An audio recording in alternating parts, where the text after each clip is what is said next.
आज हमारा डे 7 है 100 days of JavaScript course on series का।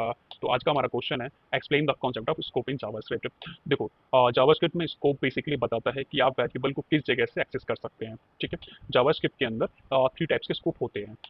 एक ग्लोबल होता है, एक लोकल होता है और एक हमारा ब्लॉक स्कोप होता है। देखो, पहले ग्लोबल देखो और एक कोड देखो। पहले इस कोड में क्या हो रहा है, एक आपने बाहर वेरिएबल बनाया, जो हम सिंपल वेरिएबल बाहर बनाते हैं ना, वेर से लेट से कौन सा हमारा ग्लोबल में आता है, ध्यान रखना एक तरीके से। ठीक है, ग्लोबल वेरिएबल है एक तरीके से हमारा ये वेर वाला। ठीक है, अब कंसोल करा, इसको मैंने सिंपल प्रिंट करा, आंसर प्रिंट हो जाएगा। ठीक है, अब देखो ये एक्सेस वाला पार्ट आता है ग्लोबल, यहाँ पे ग्लोबल लिखना था, लोकल मैंने गलती से लिख दिया। ठीक है, अब फंक्शन अंदर मैंने क्या करा, एक तरीके से फंक्शन बनाया, यहाँ पे फंक्शन के अंदर भी देखो इसी वेरिएबल को कॉल करा है मैंने।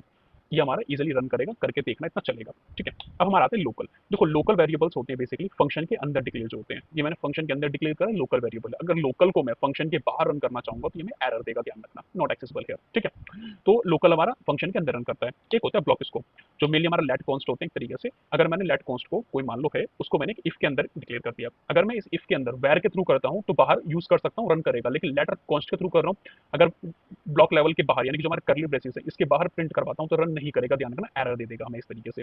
ठीक है, आई होप आपको इतना पॉइंट समझ में आया होगा। अगर चैनल पे आप लोग फर्स्ट टाइम हो, सब्सक्राइब करना और लाइक और शेयर करना। मिलते हैं।